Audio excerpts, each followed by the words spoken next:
আমার প্রিয় দিনী ভাই এবং বোন, আপনাদেরকে আমি আজ এমন এক তাশাহুদ শিখাইতে চাই, যেই তাশাহুদের ব্যাপারে বুখারী শরীফ এবং মুসলিম শরীফের মধ্যে হাদিস বর্ণিত হয়েছে।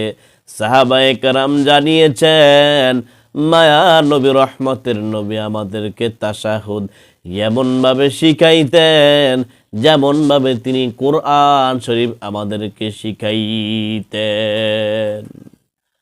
আমার প্রিয় ভাই ও বোন, আপনাদেরকে আমি বলতে চাই, তাশাহুদটা সহিভাবে শিখে নাও। সহিভাবে তুমি তাশাহুদটা একটু শিক্ষা করে নাও। যদি সহিভাবে শিখতে চাও তাহলে আমার এই ভিডিওটি তোমরা দেখে নাও আর উচ্চারণ মুখে মুখে উচ্চারণ করে নাও, শিখে নাও। এরে বাবা, এই তাশাহুদ যদি তুমি নামাজের মধ্যে ইচ্ছা করে ছেড়ে দাও, তোমার নামাজ কিন্তু হবে না।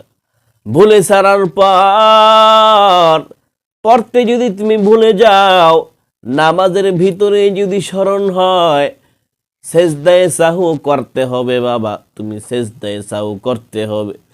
সেজদায়ে সাহু করা ছাড়া তোমার নামাজ হবে না। আর যদি তুমি সেজদায়ে সাহু করতে পারলা না, নামাজ শেষ করে ফেলেছো, তাহলে কি করবা? সালাম ফেরানোর পর তোমার মনে হয়েছে, স্মরণ হয়েছে, তাহলে তুমি পুনরায় নামাজ আবার পড়তে হবে। তাশাহুদ শুনে নেন, আমার সাথে উচ্চারণ তোমরা আমার সাথে আপনারা মুখে মুখে উচ্চারণ করে নেন, শিখে নেন। আত্তাহিয়াতু লিল্লাহি ওয়াসসালাওয়াতু ওয়াত-তাইয়্যিবাত।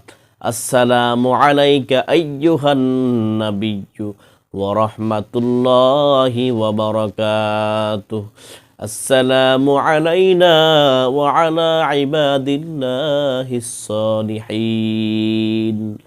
أشهد أن لا إله إلا الله وأشهد أن محمدا عبده ورسوله.